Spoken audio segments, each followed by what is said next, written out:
connectez-vous. Excusez-moi.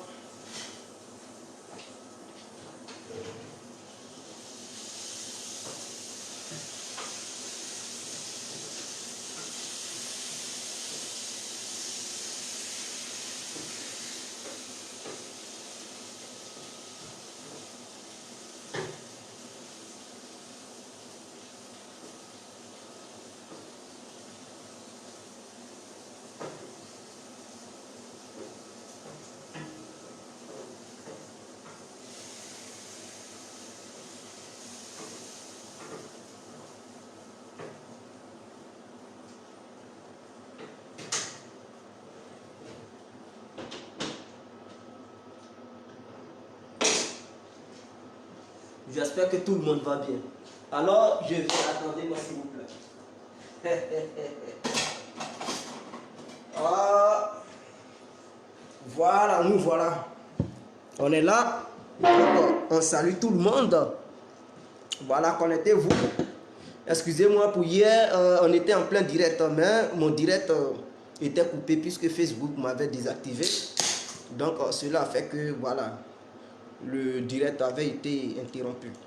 Mais je l'ai continué sur YouTube.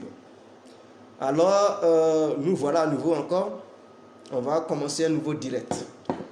J'espère que tout le monde va très bien. Oh Seigneur, que Dieu nous bénisse tous et toutes. C'est très important. Alors bonsoir, bonsoir à tous et à toutes. Pour tous ceux qui ne me connaissent pas, je suis l'incontournable bien qui a compris tout terrain. L'homme dont on parle, l'homme qui n'a pas froid aux yeux, l'homme qui ne marche pas, c'est moi. Vous pouvez aussi m'appeler devant la ville, l'homme derrière le gouverneur italien, docteur Montan, appelez-moi Boum Boum, laisse-moi mourir, c'est qu'un plaidron et pas de nom, Camarides ou la Moudia. Alors, nous voilà à nouveau devant cette caméra pour parler de cette pandémie qui fatigue l'humanité tout entière, appelée coronavirus. Et nous allons essayer de relier cette affaire de coronavirus à l'enrôlement qui se déroule en Côte d'Ivoire parce que, voilà, c'est très important. Tout le monde sait bel et bien que cette année, il y a eu une élection.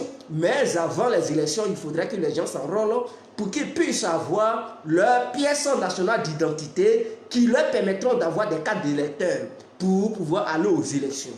Maintenant, lors de cet enrôlement, voilà qu'il y a une pandémie qui prend de l'ampleur. Est-ce que l'enrôlement va encore continuer? Est-ce qu'il y aura réellement les élections en 2020? Question. Alors, nous allons apporter les réponses à cette question. Donc, attachez vos ceintures et demandez ne gagnez pas, s'il vous plaît. Voilà, je vais me mouiller un peu la gorge, c'est très important. J'aimerais mettre certains points sur les i. D'autres me disent que non, Guégué, on ne te comprend pas, on ne sait pas qui tu supportes. Voilà, tu es tantôt ici, tu es tantôt là-bas. Hein? On en a marre. Et écoutez, moi, quand je fais mes vidéos là, je n'ai jamais dit que je supportais des gens et que j'allais supporter des leaders éternellement. Écoutez-moi, je ne sais pas quoi. Pendant que je faisais des débats, ici, personne, aucun cyberactiviste ne faisait des débats. Moi, j'ai arrêté les débats en 2018. Est-ce que vous comprenez? J'ai commencé ça il y a longtemps. Et en 2018, j'ai arrêté. Fin 2018. Donc, en l'année 2019, je n'ai même pas fait de vidéo pour faire des débats sur ça. Est-ce que vous comprenez? C'est en 2020, là, je vais encore relancer cette histoire de débat. Mais, puisque j'ai arrêté les débats, d'autres cyberactivistes ont pris le relais et ils continuent à faire des débats sur leur direct. Donc, nous allons revenir la semaine prochaine concernant les débats. Mais lorsqu'on faisait les débats, j'étais le seul à ne pas supporter un leader quelconque. Parce que dans le passé, j'avais supporté Gbagbo. Après, j'avais supporté Alassane. Et après, j'ai apporté un petit soutien à Soro.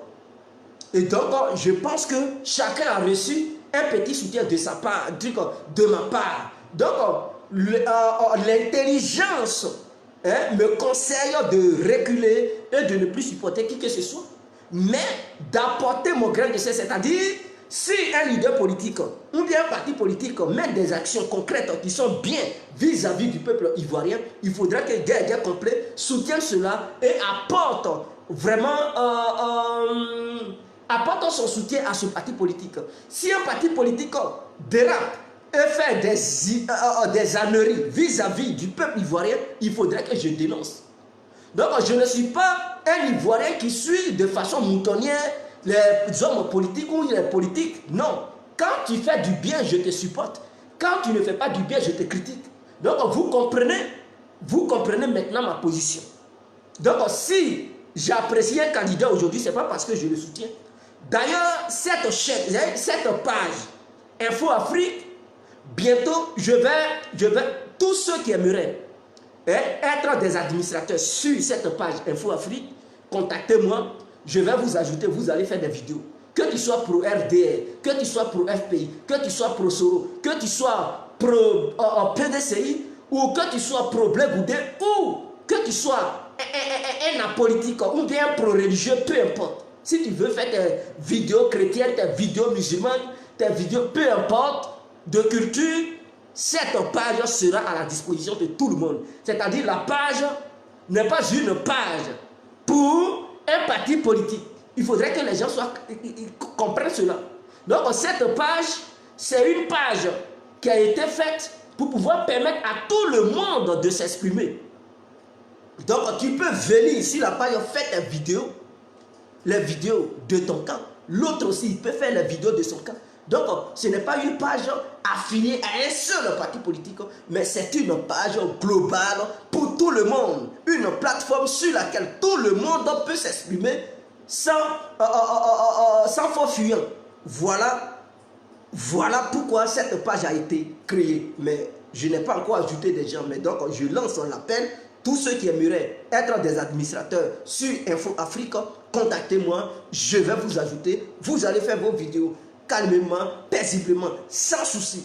Donc, mon Facebook, c'est Jiwen Djedje, c'est-à-dire D-J-I-O-U-E-N.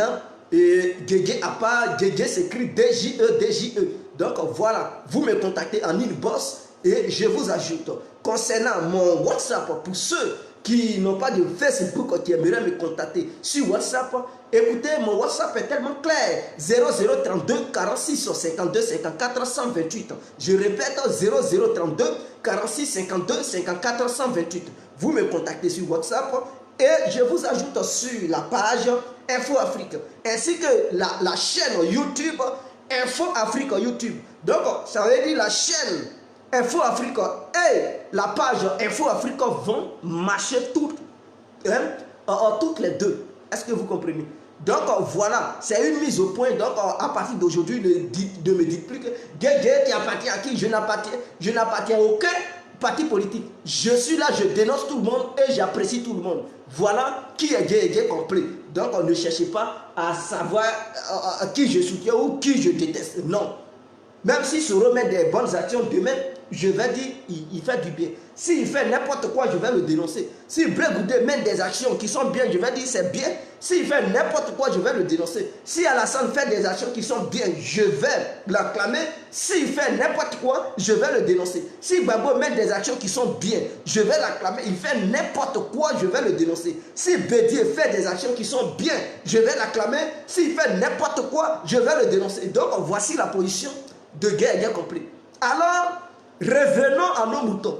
Concernant cette histoire de coronavirus, cette maladie, pour ne pas dire parce que c'est devenu une pandémie, c'est maintenant un virus qui a atteint l'humanité tout entière de façon globale. Il n'y a aucun continent qui échappe à ce fameux virus appelé coronavirus. Donc, écoutez, mes frères, il y a des mesures de précaution pour éviter la contagion de ce fameux, je ne sais pas, de ce fameux virus qui sème la gangrène au sein de la société humaine.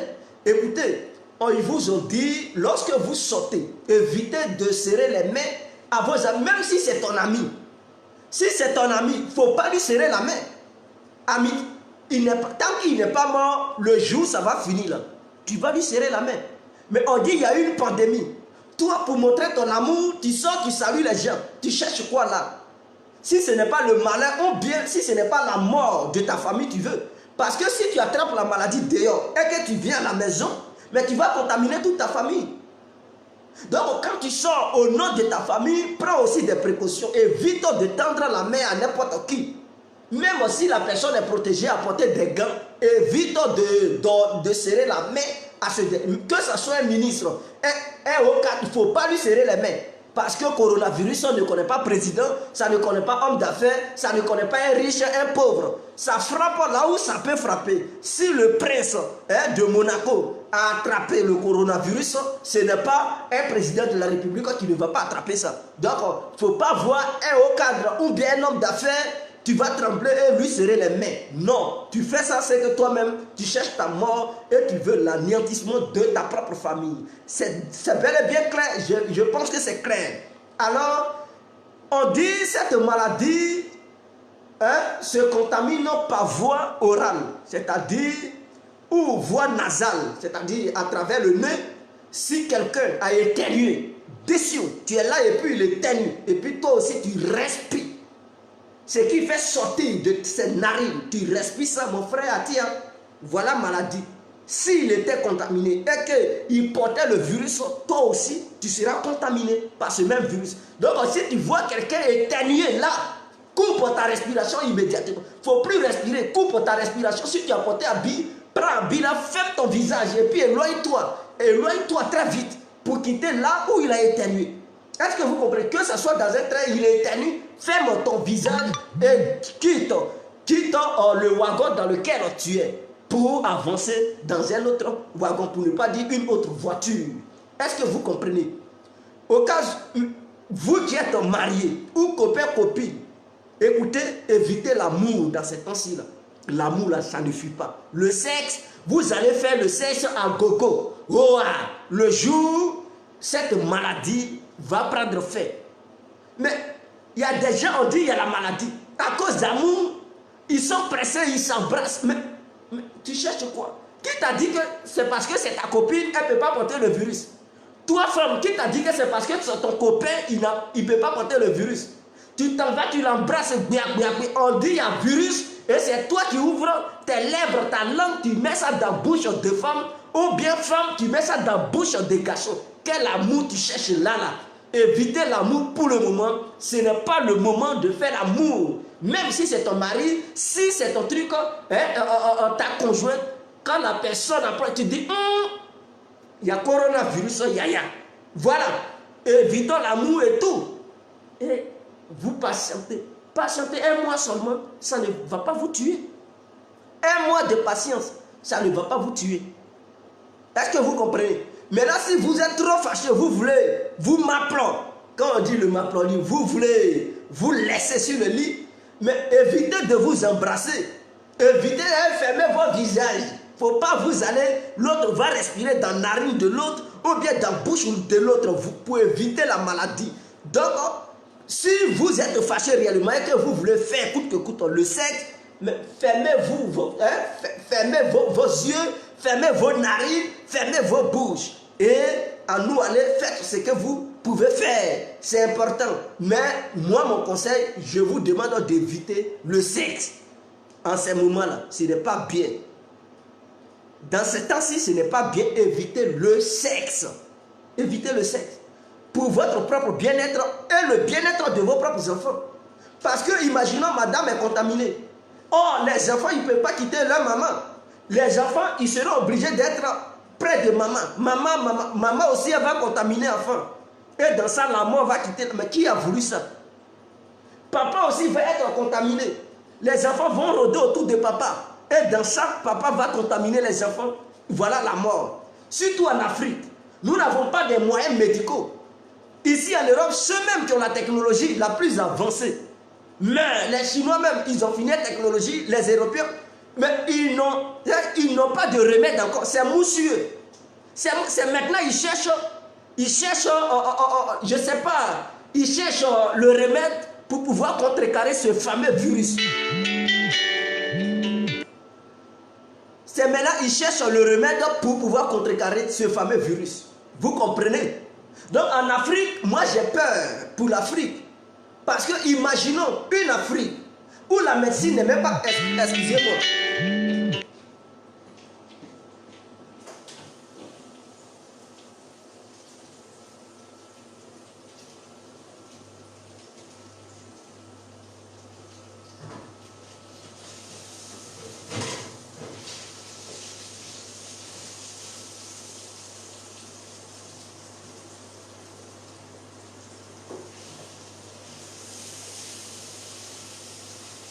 Excusez-moi.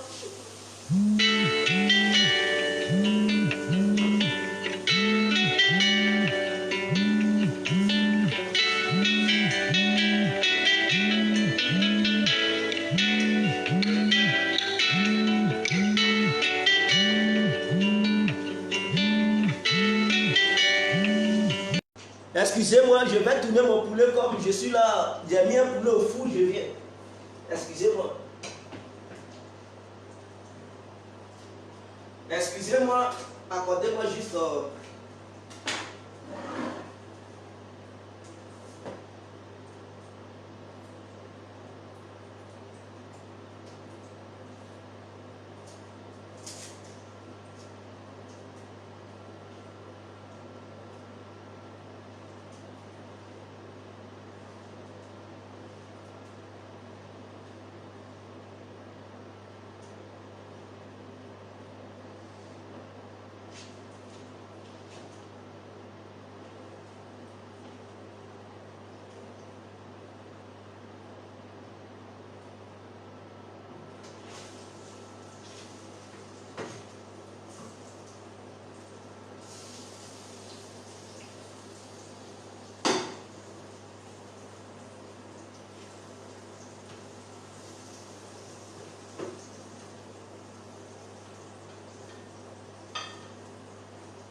Voilà, merci pour cette patience que vous m'avez. Hein?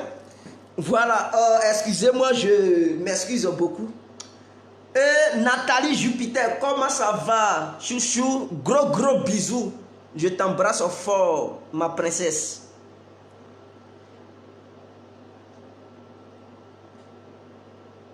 Alors, nous revoilà. Donc, chers Africains, vous savez que la médecine n'est pas développée sur le continent noir.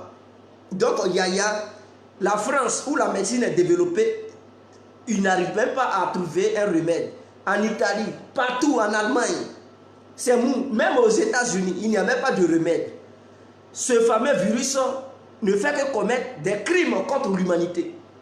Dieu merci, l'Afrique n'a pas encore été atteint gravement.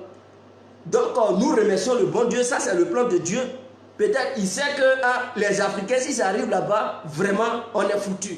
Donc, Dieu fait un effort pour ne pas que ce fameux virus y arrive. Donc, nous remercions Dieu. Essayez de suivre les instructions de chaque autorité africaine pour éviter que la maladie se propage. Concernant les Benguis qui quittent l'Europe pour se rendre sur le territoire noir, c'est-à-dire le territoire africain, et qui refusent de se faire contrôler parce que soi-disant ils ont l'argent et puis ils font n'importe quoi. Écoutez, ce virus ne connaît aucun riche. Ce virus ne connaît pas qui a l'argent, qui n'a pas l'argent. Ça frappe là où ça veut, comme ça veut, et voilà, c'est comme ça. Donc, écoutez, les masses Gradel, on les voit parce qu'il est footballeur, il ne se fait pas contrôler à l'aéroport international, fait Félix Houphouët-Boigny. On voit comment il s'appelle, les Assalfo et famille, ils ne se font pas contrôler. Mais est-ce que le coronavirus, on connaît l'histoire de trucs Assalfo? Est-ce que ça connaît famille d'Assalfo? Ça ne connaît pas famille de masses Gradel Assalfo? Si le prince de Monaco a été atteint, ce n'est pas un petit Assalfo qui ne va pas être atteint. Ce n'est pas mon souhait. Mais s'ils quittent Paris, on dit Paris est gravement touché. La France, toute l'Europe est touchée. Et eux, ils quittent l'Europe, ils s'en vont en Afrique.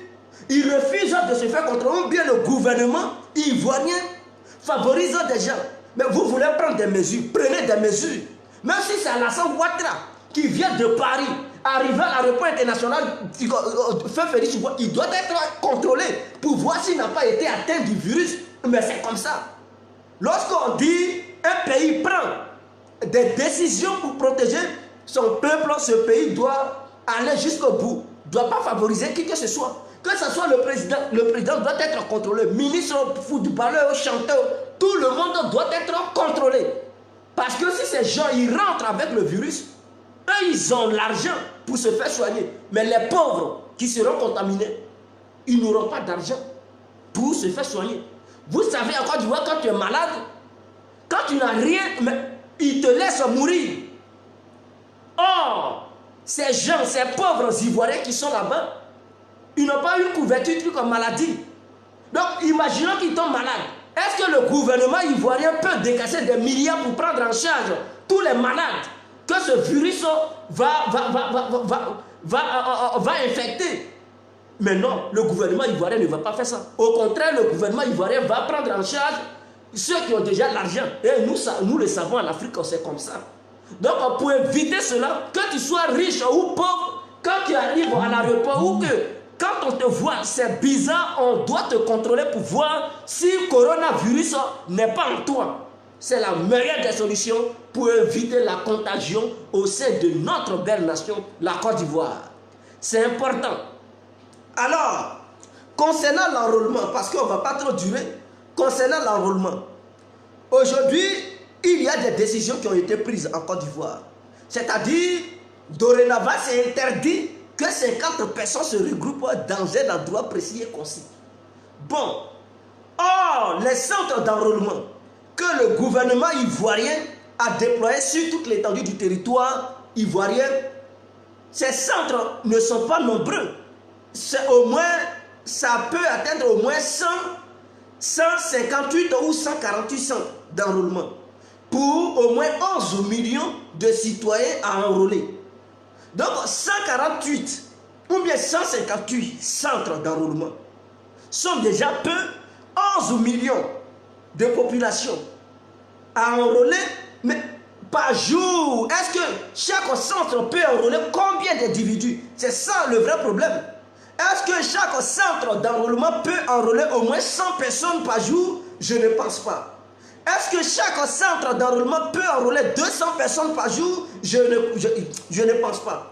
Donc non seulement c'est lent, mais les centres d'enrôlement ne sont pas assez. Et voilà encore coronavirus qui vient de frapper l'humanité tout entière, qui empêche le peuple de sortir. Parce que ce n'est pas en cause d'enrôlement, les gens vont mettre leur vie en danger pour aller sortir et se mettre à rang pour se faire enrôler. Voilà un danger. Donc les gens, ils vont préférer rester chez eux à domicile. Alors, est-ce qu'il y aura réellement les élections en 2020? Est-ce que les Ivoiriens finiront de se faire enrôler réellement? Voilà la vraie question. Parce qu'on dit élection 21 octobre 2020. Mais avant les élections, l'enrôlement n'a même pas encore avancé d'un petit iota. Voilà une maladie qui frappe. Les gens sont confinés chez eux, ils ne peuvent plus sortir. Mais comment, si tu ne te fais pas enrôler, comment tu peux aller voter? Ou est-ce que le gouvernement ivoirien va prendre d'autres décisions pour permettre aux personnes n'étant pas enrôlées d'aller choisir leur candidat le jour opportun ou bien le jour J? Voilà la vraie question que je me pose. Si cela est impossible, alors les élections seront obligées. Il n'y a pas de son. Est-ce qu'il n'y a pas de son? Les élections seront obligées d'être prorogées pour permettre à tout le monde de se faire enrôler. Mais le vrai problème, c'est que le gouvernement ivoirien connaît la réalité du terrain. La réalité est que le peuple ivoirien n'a pas d'argent. Les gens, le gouvernement demande au peuple de se faire enrôler à une somme de 5 000 francs CFA. Mais le gouvernement ignore qu'à cause de 5 000 francs CFA, d'autres Ivoiriens meurent dans les hôpitaux. Mais oui, des gens meurent parce qu'ils n'ont pas 5 000 francs CFA. Pour ceux qui ne savent pas ce que c'est que 5 000 francs CFA, c'est 9 euros. 9 à 8 euros. Parce que 10 euros font 6 500 francs CFA. Donc, je peux évaluer 5 000 francs à au moins 8 euros. Donc, à cause de 8 euros, des gens ils meurent dans les hôpitaux. Parce qu'ils n'ont pas au moins 5 000 francs pour payer une petite ordonnance. Ou bien pour payer les médecins pour qu'on puisse leur faire des piqûres. Pour pouvoir leur permettre de retrouver leur guérison. Donc, si à cause de 5 000 francs, des gens meurent en Côte d'Ivoire, mourir entre la mort et faire une pièce d'identité, c'est quoi qui préoccupe? Si ta propre santé, tu es incapable d'avoir 5 000 francs pour améliorer ta santé, et cela provoque la mort chez toi ou bien dans ta famille, ce n'est pas 5 000 francs que tu pourras avoir pour aller faire une pièce nationale d'identité.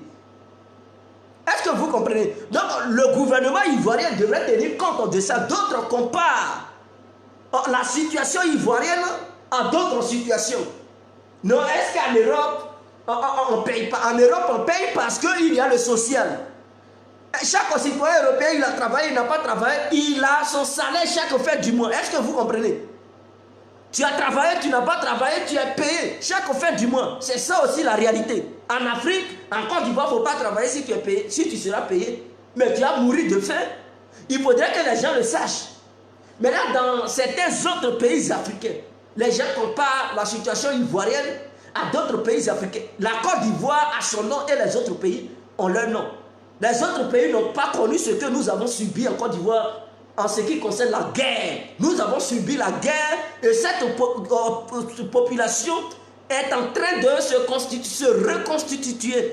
reconstituer plutôt, est en train de s'organiser, de se réorganiser. Donc la population ivoirienne n'a pas encore les moyens. Et vous-même, vous le savez. Au fond des villages, il y a des élèves. À cause de 5 000 francs CFA, leurs parents ont décidé de les enlever à l'école. Ah oui? Parce que dans les villages, on le sait, quand les parents d'élèves passent pour dire payer votre scolarité, à cause de 5 000 francs chassent certains élèves. Et leurs parents, toute l'année, ils sont incapables de payer les 5 000 francs parce qu'ils n'ont pas les moyens de payer les 5 000 francs pour que leurs enfants puissent continuer les études. Il y a d'autres élèves, certains étudiants, à cause de la faim, ils fuient en plein milieu scolaire, ils fuient les écoles, ils fuient les études. Pourquoi? Parce que leurs parents n'ont plus d'argent pour pouvoir payer la scolarité. Et donc le gouvernement ivoirien devrait tenir compte de ça. Mais le villageois il y a d'autres même, depuis qu'ils sont nés, ils n'ont jamais vu la couleur de 5 000 francs CFA. Ils n'ont jamais touché ça. Il y a d'autres femmes, elles sont enceintes. Puisque leurs époux n'ont pas d'argent, elles n'ont jamais été dans un hôpital ou bien dans une petite clinique. Tout simplement parce que monsieur manque de 5 000 francs. Et donc le gouvernement ivoirien devrait tenir compte de ça. Pour ne pas faire ça gratuitement. Si le gouvernement ivoirien pouvait réduire la somme pour dire bon, payer 1000 francs, 1000 francs, on pouvait dire ok, le gouvernement ivoirien a fait un effort. Sinon que normalement, le gouvernement ivoirien devrait faire ça gratuitement pour permettre à tout le monde de se doter au moins d'une pièce nationale d'identité. Mais lorsque c'est payant, des gens n'arrivent même pas à manger. Si tu as l'argent, tu vas faire quoi dans Sikobois? Des gens, ils dorment dans le Sikobois, même pour payer, même Sikobois, facture de Sikobois, c'est tout un problème. Sikobois qui coûte 3 000 francs CFA par mois, il y a d'autres, même pour payer, leurs factures, c'est tout un problème. Pourquoi? Parce qu'ils n'ont pas les moyens pour manger. Ils n'ont pas les moyens. Et vous leur demandez de payer 5 000 francs. Ah! Gouvernement. Mais Alassane dit l'économie est stable, tout va bien. Mais c'est le moment d'aider aussi le peuple. C'est le moment de partager l'économie parce que faire les pièces nationales d'identité gratuites, c'est une manière de faire profiter aussi à la population ivoirienne. Est-ce que vous comprenez? Mais je ne comprends pas pourquoi vous voulez que tout le monde paye. Sachant bien que l'économie ivoirienne, ce n'est pas tout le monde qui profite de ça. Ce n'est pas tous les Ivoiriens qui travaillent en Côte d'Ivoire. Je dis bien, ce n'est pas tous les Ivoiriens qui travaillent en Côte d'Ivoire.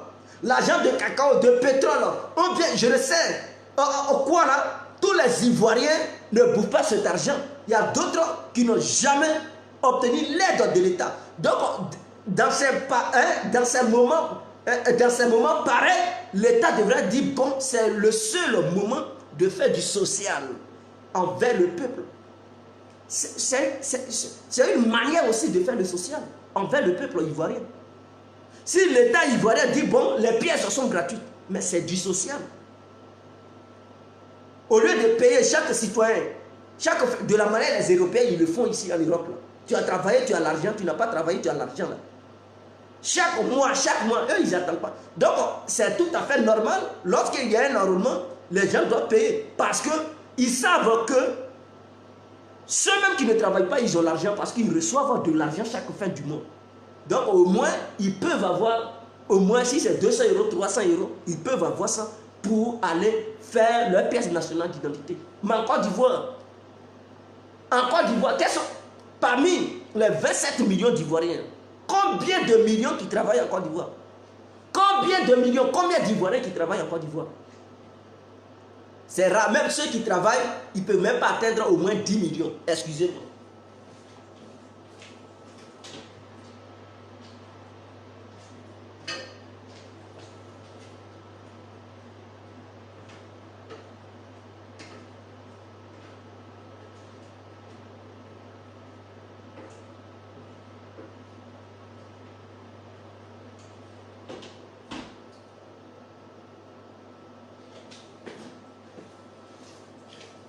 Ceux qui sont en Côte d'Ivoire, 10 millions de personnes ne travaillent pas en Côte d'Ivoire. Donc, quand vous prenez le total de 27 à 26 millions, au moins 10 millions de personnes travaillent ou ne travaillent pas.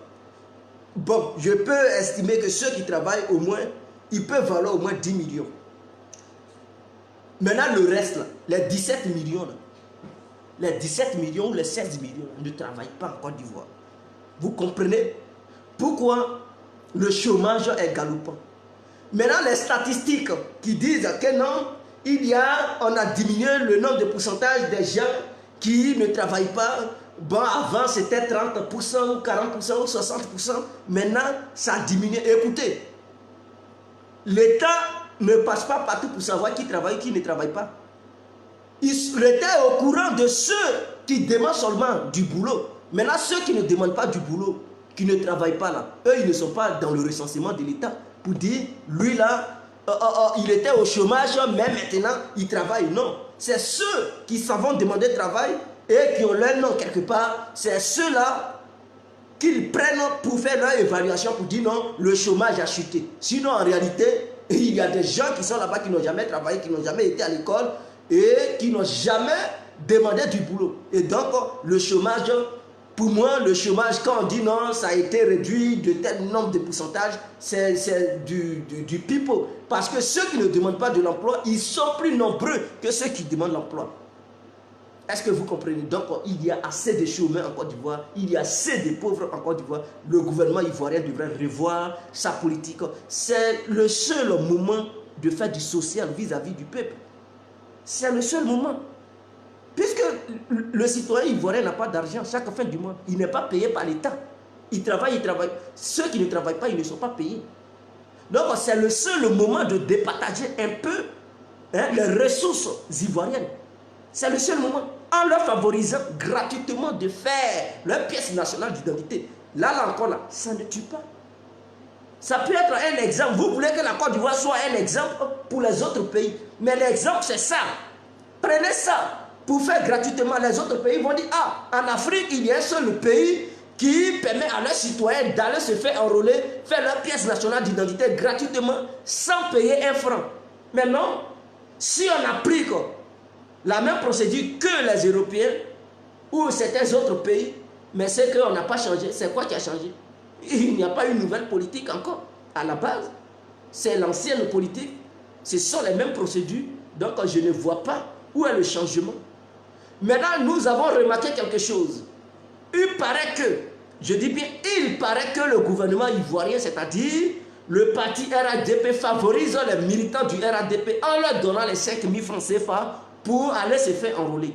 Au détriment d'autres Ivoiriens qui, eux, ne sont pas membres du RADP, donc qui n'ont pas les 5 000 francs, qui ne pourront pas se faire enrôler. C'est de l'injustice flagrante. Et le gouvernement ivoirien devrait revoir ça. Le gouvernement ivoirien devrait revoir cela. Ce n'est pas normal quand on est dans un pays. Alassane n'est pas le président du RADP. Il est le président de tous les Ivoiriens. Je dis bien, il est le président de tous les Ivoiriens. Il n'est pas le président du RADP. Donc, il ne gouverne pas seulement les membres du RADP. Il gouverne seulement les Ivoiriens. Tous ceux qui sont sur le sol ivoirien. C'est ceux-là qu'il gouverne. Donc, sa politique, puisqu'il veut faire passer le pouvoir dans les mains de la nouvelle génération, il ne peut pas se permettre de financer les militants du RADP en leur donnant les 5 000 francs CFA pour aller se faire enrôler, c'est-à-dire Les militants du RADP, eux là, ils s'en vont faire leur pièce gratuitement. Parce que leur donner les 5 000 francs, ce n'est plus eux-mêmes. Ce n'est plus eux-mêmes qui souffrent pour avoir les 5 000 francs pour se faire enrôler. Mais le pouvoir ivoirien fait du social envers les militants du RADP. En leur donnant cette somme exigée à tous les Ivoiriens pour pouvoir obtenir leur pièce nationale d'identité, qui est la somme de 5 000 francs CFA, le gouvernement ivoirien prend l'initiative de payer les 5 000 francs des militants et militantes du RADP. Pendant ce temps, les autres eux-mêmes, ils doivent enlever l'argent dans leur propre poche. Donc, quand on voit de façon globale, le social est appliqué chez les militants du RADP et militantes du RADP, mais le social n'est pas appliqué pour tous ceux qui ne sont pas membres du RADP. Voilà le vrai problème. Pourquoi ne pas appliquer le social? Au lieu de partager l'argent à des militants pour dire allez-y faire, mais ne donnez rien à personne et demandez à tout le monde d'aller faire les pièces gratuitement. Cet argent que vous donnez aux militants, en retour, qui vont prendre ce même argent pour aller se faire enrôler, mais cet argent, vous pouvez garder ça dans vos caisses paisiblement et demander à tout le monde d'aller se faire enrôler gratuitement. Mais pourquoi faites-vous un double jeu dans le but de gagner les élections? Donc, vous fixez un prix pour permettre à beaucoup de citoyens ivoiriens à ne pas obtenir la pièce nationale d'identité et permettre aux militants du RADP d'avoir leur pièce nationale d'identité parce que c'est l'État ivoirien qui paye leur argent. Donc, que tu sois dans un campement, au fond du campement, si tu n'as jamais connu la couleur du billet de 5 000 francs CFA, Alassane Ouattara a donné de l'argent pour que on te donne les 5 000 francs afin que tu te fasses enrôler et obtenir la pièce nationale d'identité. Comme ça, le 21 octobre, tu pourras aller voter paisiblement le candidat du RADP appelé Amadou Gon Coulibaly. Pendant ce temps, ceux qui ne sont pas du côté du RADP, qui ne sont pas membres du RADP, eux, c'est eux-mêmes qui doivent souffrir pour avoir les 5 000 francs CFA. Est-ce que c'est normal ça?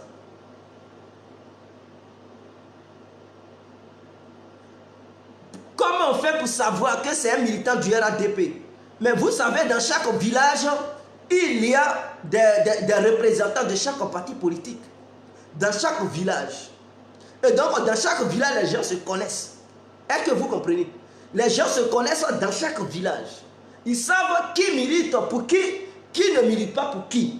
Donc, cet argent est repartagé par rapport aux représentants de chaque parti politique dans chaque village ivoirien. Et donc, ce sont ces représentants-là qui savent que ce jeune, cette vieille, ce vieux, ou bien cette jeune fille milite pour le RADP ou ne milite pas pour le RADP. Donc, ils savent qui milite pour qui ne milite pas pour qui. Parce qu'il y a des réunions. Il y a des réunions souvent dans les villages. On dit réunion du RADP, réunion du PDCI, du FPI, des trucs des Prosoro, des trucs du COGEP et tout ça. Donc, ils savent qui participe à telle réunion, qui ne vient pas aux réunions. Donc, les gens se connaissent. Ils savent que dans telle famille, là, les gens qui sont là-bas, ils sont pro RADP. Ceux qui sont dans telle famille ne sont pas pro RADP. C'est comme ça en Côte d'Ivoire. Donc, pour identifier qui est militant du RADP, qui ne l'est pas, c'est facile. C'est en une fraction de seconde. Et ça file à la vitesse de l'éclair. Donc, ce n'est pas compliqué pour savoir qui est militant, qui ne l'est pas. Puisque dans chaque village, il y a des représentants de chaque parti politique.